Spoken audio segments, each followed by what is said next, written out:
Balaji online classes में आप सभी दोस्तों का स्वागत है। और आज हम जो कंडक्टर भर्ती है उसके लिए फटाफट रिवीजन के कुछ क्वेश्चन लेके आए हैं, ताकि आप इनको रिवाइज ज़रूर कर लो कि हो सकता है कि आपके एग्ज़ाम में कुछ काम आ जाए तो हमारी मेहनत सफल हो जाए।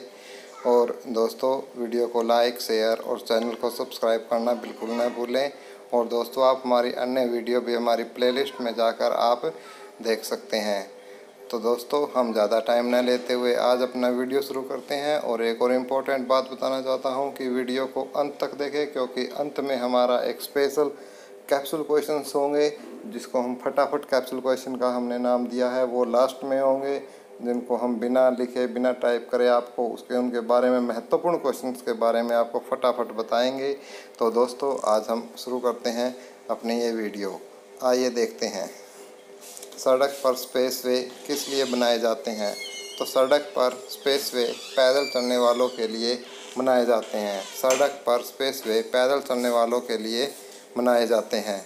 नेक्स्ट क्वेश्चन, सड़क पार करने का सबसे पहला नियम क्या है? सड़क पार करने का सबसे पहला नियम है दाईं तरफ चलो।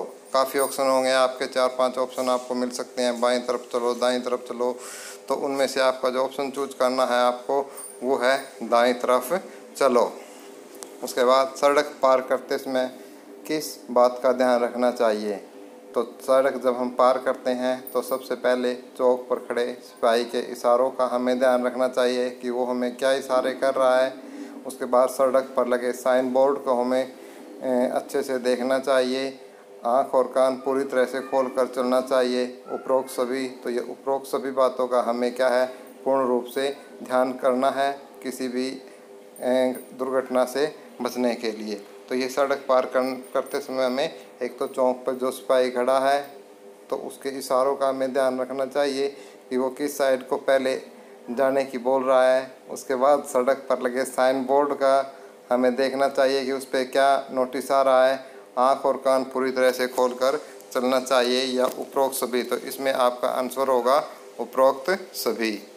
नेक्स्ट क्वेश्चन है, हॉर्न बनाकर उसके ऊपर क्रॉस का जो निशान लगाया जाता है, तो एक बड़ा सा बोर्ड पे ऐसा निशान आपको मिलेगा कि हॉर्न बना के उसके ऊपर क्रॉस का निशान।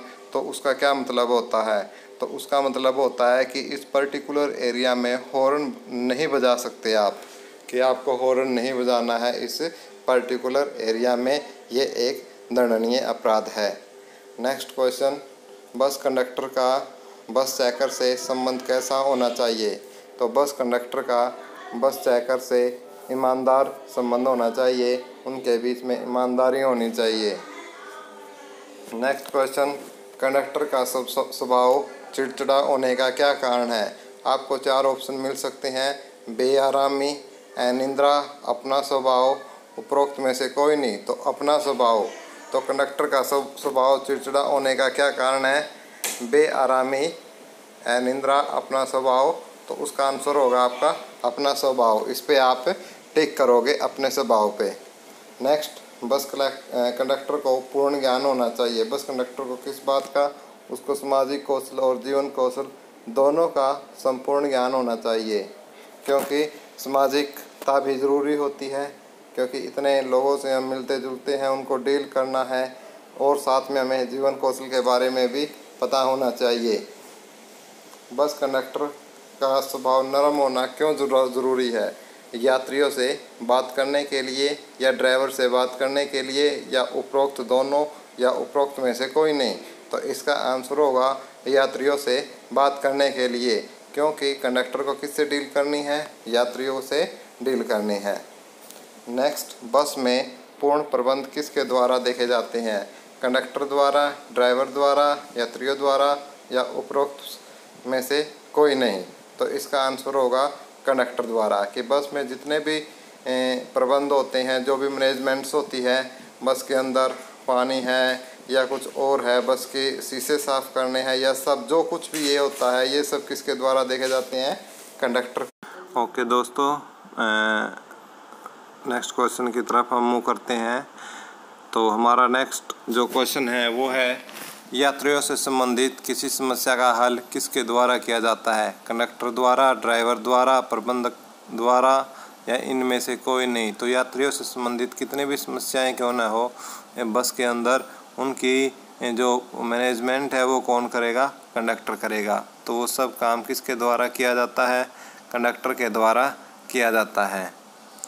नेक्स्ट, कंडक्टर को प्राथमिक सहायता का ज्ञान होना आवश्यक है। सहमत, आंशिक सहमत, बिल्कुल नहीं, आंशिक असहमत। तो हम इस बात से पूर्णतः सहमत हैं। कंडक्टर को प्राथमिक सहायता का ज्ञान होना बहुत ही ज़रूरी है, क्योंकि हो सकता है किसी टाइम कोई भी दुर्घटना हो तो वो क्या है, तो बस में जो यात्री हैं या कुछ ऐसी घटना हो जाती है तो उनको प्राथमिक जो चिकित्सा है वो दे सकता है। उनको उसके बारे में यदि नॉलेज है तो वो उनकी जान बचा सकता है। तो इसलिए क्या है, किसी भी कंडक्टर को प्राथमिक सहायता का ज्ञान होना बहुत ही ज़रूरी है। तो हमारी ये मानना है कि बहुत ही आवश्यक है और हम इस कथन से पूर्णतः सहमत हैं। नेक्स्ट क्वेश्चन, हजामती दर्पण के रूप में अवतल दर्पण का प्रयोग किया जाता है। तो हजामती दर्पण के रूप में किसका प्रयोग किया जाता है? अवतल दर्पण का प्रयोग किया जाता है। अम्लीय वर्षा का मुख्य कारण सल्फर डाइऑक्साइड तथा नाइट्रोजन डाइऑक्साइड है। तो जो अम्लीय वर्षा होती है तो उसका जो मुख्य कारण होता है वो सल्फर डाइऑक्साइड और नाइट्रोजन डाइऑक्साइड का वायुमंडल में बहुत ज़्यादा बढ़ जाना है। इससे क्या होता है कि जब हमारे वायुमंडल के अंदर सल्फर डाइऑक्साइड और जो NO2 की अधिकता हो जाती है, तो जब बारिश होती है तो सल्फर डाइऑक्साइड और नाइट्रोजन डाइऑक्साइड, जो सल्फर डाइऑक्साइड है वाटर के साथ, बारिश की बूंदों के साथ मिलके सल्फ्यूरिक एसिड बना लेता है, और नाइट्रोजन डाइऑक्साइड है वो नाइट्रिक एसिड बना लेते हैं। चूँकि ये दोनों एसिड के रूप में परिवर्तित हो जाते हैं तो इसलिए जो ज़मीन पे जो पानी गिरता है वो कौन सी वर्षा होती है? अम्लीय वर्षा होती है। उससे क्या है कि हमारे जो जैसे ताजमहल जैसी बड़ी बड़ी भव्य इमारतें हैं उनको काफ़ी नुकसान पहुंच सकता है। यदि हम उसमें पहली बरसात में नहाते हैं तो उससे मना किया जाता है आमतौर से। वो इसीलिए मना किया जाता है क्योंकि अम्लीय जो एसिड्स होते हैं वो हमारी स्किन को काफ़ी इफ़ेक्ट कर सकते हैं। तो इसलिए ये बहुत ही ज़रूरी है कि हमें पहली बारिश में कभी भी नहीं नहाना चाहिए, क्योंकि वो अम्लीय वर्षा हो सकती है। भारत की प्रथम युद्धक मिसाइल पृथ्वी है। भारत की प्रथम युद्धक मिसाइल कौन सी है? पृथ्वी भारत की प्रथम युद्धक मिसाइल है। ट्रांजिस्टर का आविष्कार 1948 ईस्वी में हुआ था। ट्रांजिस्टर का आविष्कार कब हुआ था? 1948 ईस्वी में। और यदि एक टमाटर के बारे में क्वेश्चन है, तो टमाटर का लाल रंग है वो लाइकोपिन की वजह से होता है, और टमाटर वास्तव में एक फल होता है।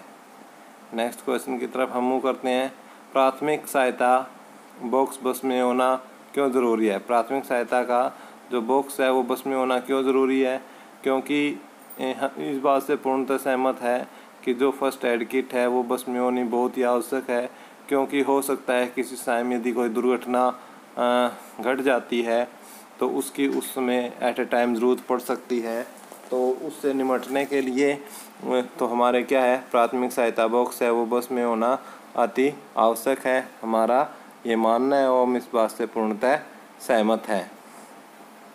त्रिकोणीय पट्टी कहाँ बांधी जाती है? त्रिकोणीय पट्टी टखनों पर बांधी जाती है। त्रिकोणीय पट्टी को कहाँ बांधते हैं? टखनों पर त्रिकोणीय पट्टी को बांधा जाता है।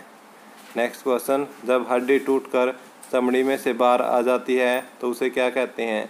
जब हड्डी टूटकर चमड़ी में से बाहर आ जाती है तो उसे क्या कहते हैं? तो उसे कहते हैं कॉम्प्लिकेटेड फ्रैक्चर। आपके ऑप्शन मिल सकते हैं आपको कुछ भी, जैसे for example compound fracture, complicated fracture, paid fracture, कोई नहीं, या उपरोक्त सभी, कुछ भी ऐसा हो सकता है। तो उसको बोलते हैं कॉम्प्लिकेटेड फ्रैक्चर। जब हड्डी टूटकर चमड़ी में से बाहर आ जाती है तो उसको कॉम्प्लिकेटेड फ्रैक्चर बोलते हैं। जब सिर में कोई भारी वस्तु लगकर गड्ढा कर देती है तो उसे क्या कहते हैं?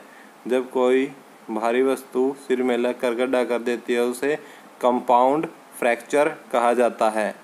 दोस्तों वीडियो को अंत तक देखो। हरियाणा का कौन सा शहर मिलेनियम सिटी कहलाता है? तो हरियाणा का जो गुरुग्राम है, गुरुग्राम को मिलेनियम सिटी कहा जाता है। गुरुग्राम को क्या कहा जाता है? Millennium city. भगवानपुर नामक सैन्य स्थल हरियाणा के किस जिले में है? तो भगवानपुर नामक सैन्य स्थल हरियाणा के कुरुक्षेत्र जिले में है। प्राचीन हरियाणा के इतिहास से संबंधित सबसे पुरानी पत्रिका कौन सी है? तो प्राचीन हरियाणा के इतिहास से संबंधित सबसे पुरानी पत्रिका हरियाणा शोध पत्रिका है। कौन सी पत्रिका है? हरियाणा शोध पत्रिका। नेक्स्ट क्वेश्चन, चीनी यात्री हेनसांग द्वारा लिखित पुस्तक में हरियाणा के किस नगर की गरिमा और शक्ति की चर्चा की गई है? तो चीनी यात्री हेनसांग द्वारा लिखित पुस्तक में थानेश्वर कुरुक्षेत्र में जो स्थित है उसकी गरिमा और शक्ति की चर्चा की गई है। चूँकि आप जानते हैं कि चीनी यात्री हेनसांग हर्षवर्धन के हर्ष के समय में वहाँ पे आया था, तो उसमें हर्ष की राजधानी थानेश्वर हुआ करती थी, तो इसने थानेश्वर का वर्णन किया है अपनी बुक में। हरियाणा राज्य में जनमेजय में कौन से संबंधित है? तो उस जनमेजय से संबंधित है आपका स्फीदो। जनमेजय से संबंधित कौन सा है? स्फीदो। और स्फीदो कहाँ पड़ता है? ये एक जींद डिस्ट्रिक्ट की तहसील है। स्फीदो पानीपत और जींद के मध्य है। और जींद के बारे में एक और क्वेश्चन पूछा जाता है कि हरियाणा का हृदय कौन सा जिला कहलाता है? तो हरियाणा का हृदय जींद जिला कहलाता है। और एक और क्वेश्चन कि भूतेश्वर का मंदिर कहाँ स्थित है? तो जींद जिले में भूतेश्वर का मंदिर स्थित है। महाभारत में भीष्म का वास्तविक नाम क्या था? महाभारत में भीष्म का वास्तविक नाम देवव्रत था। और महाभारत को जय संहिता भी बोला जाता है। सिंधु घाटी सभ्यता के लोगों को किस धातु की जानकारी नहीं थी? सिंधु घाटी के जो लोग थे उन्हें लोहे की जानकारी नहीं थी। थोड़ा मैं सिंधु घाटी सभ्यता के लोगों के बारे में थोड़ा सा आपको बता देता हूँ कि जो सिंधु घाटी के सभ्यता के जो लोग थे, ये ऐसा माना जाता है कि मध्य एशिया से आके बसे थे। सिंधु घाटी सभ्यता के जो लोग थे वो कहाँ से आके बसे थे? ये माना जाता है कि वो मध्य एशिया से आके यहाँ बसे थे। और इनकी जो सबसे पवित्र जो नदी है वो जो मानी गई है इनकी, उसको सबसे पवित्र नदी सरस्वती को माना है। और सबसे ज़्यादा बार जो वर्णन हुआ है, जो नदी है सबसे ज़्यादा बार वर्णन हुआ है उसका वो आपकी सिंधु नदी है। सबसे ज़्यादा सिंधु नदी का वर्णन हुआ है। और सबसे कम बार जो एक बार जो वर्णन हुआ है वो हुआ है गंगा नदी का, सिर्फ एक बार वर्णन हुआ है। और जो इनकी खेती थी ये आपके पशुचारण और खेती पर निर्भर थे, तो इनको लोहे की जो जानकारी थी वो बिल्कुल नहीं थी। ये सब जानकारी किससे मिलती है? ऋग्वेद से ये सारी जानकारी मिलती है। हम डिस्कस कर चुके हैं कि सिंधु घाटी सभ्यता की सबसे पवित्र नदी कौन सी है। तो सिंधु घाटी सभ्यता की सबसे जो पवित्र नदी है वो है आपकी सरस्वती नदी। सरस्वती नदी सिंधु घाटी सभ्यता की सबसे प्राचीन नदी है। तो मैं आपको बता चुका हूँ सब जानकारी किससे मिलती है, ये ऋग्वेद से मिलती है। और जो ऋग्वेदिक काल है वो 1500 BC से 1000 BC तक का जो काम है, जो काल है उसको ऋग्वेदिक काल बोलती हैं। और जो 1000 BC से 600 BC तक का है उसको उत्तर वैदिक काल भी बोला जाता है। कर्ण तालाब कहाँ स्थित है? कर्ण तालाब आपका रोहतक में स्थित है। तो इससे रिलेटेड भी मैं थोड़ा सा फैक्ट है आपका क्लियर करवा देता हूँ कि जो कर्ण तालाब से रिलेटेड फैक्ट है, जो कर्ण झील है वो कर्ण झील आपकी करनाल के अंदर स्थित है। उसके बाद एक क्वेश्चन आता है कि कर्ण का किला कहाँ है? तो कर्ण का किला आपका थानेश्वर कुरुक्षेत्र में है, कुरुक्षेत्र के अंदर है। कर्ण तालाब आपका रोहतक के अंदर है। कर्ण झील आपकी करनाल के अंदर है। तो उम्मीद करता हूँ ये क्वेश्चन आपका क्लियर हो चुका होगा। नेक्स्ट क्वेश्चन की ओर मूव करते हैं कि जॉर्ज थॉमस ने किस स्थान पर अपनी स्वतंत्र राजधानी स्थापित की? तो जॉर्ज थॉमस ने अपनी जो स्वतंत्र राजधानी स्थापित की थी वो आस्ती के अंदर स्थापित की थी। हरियाणा के किस स्थान पर अंतर्राष्ट्रीय फल एवं सब्जी मंडी विकसित की जा रही है? गन्नौर के सोनीपत में। हरियाणा के किस स्थान पर अंतर्राष्ट्रीय फल एवं सब्जी मंडी विकसित की जा रही है? तो उत्तर है गन्नौर सोनीपत में। हरियाणा में आवारा गायों को रखने के लिए पहला गोब्यारण्य कहाँ बनाया जा रहा है? तो हरियाणा में आवारा गायों को रखने के लिए जो पहला गोब्यारण्य है उसकी शुरुआत हिसार में हो चुकी है, जो कि हिसार डिस्ट्रिक्ट में एक बहुत ही महत्वपूर्ण कदम हरियाणा सरकार का है। तो अब टाइम है हमारा फटाफट कैप्सूल क्वेश्चंस का, जिसको हम फटाफट से कुछ क्वेश्चनों को बहुत जल्दी दोहरा लेते हैं। जैसे स्टार्ट करते हैं। हरियाणा प्रदेश के उत्तरी पूर्वी भाग में स्थित कौन सा प्रदेश है? तो हिमाचल प्रदेश है। हरियाणा के कितने जिले राजस्थान की सीमा से लगते हैं? 8। केंद्र शासित प्रदेश चंडीगढ़ को हरियाणा का कौन सा जिला छूता है? पंचकुला। हरियाणा का क्षेत्रफल भारत के कुल क्षेत्रफल का कितने प्रतिशत है? 1.34%। हरियाणा का घग्गर यमुना मैदान कितने प्रतिशत भाग पर विस्तृत है? 93.76। राज्य का कितना प्रतिशत भाग पहाड़ी एवं चट्टानी है, जो अरावली की अवशिष्ट पहाड़ियों के रूप में जाना जाता है? 3.09%। हरियाणा का कितने प्रतिशत भाग में उप शिवालिक तथा शिवालिक की पहाड़ियों का विस्तार है? 1.38। गुरुग्राम जिले में सोना कौन सी श्रृंखलाओं में स्थित है? अरावली श्रृंखलाओं में। हरियाणा का सबसे छोटा जिला कौन सा है? हरियाणा का सबसे छोटा जिला पंचकुला है। शिवालिक पर्वत श्रृंखला की ऊंचाई कितनी है? 900 से 2300 मीटर तक।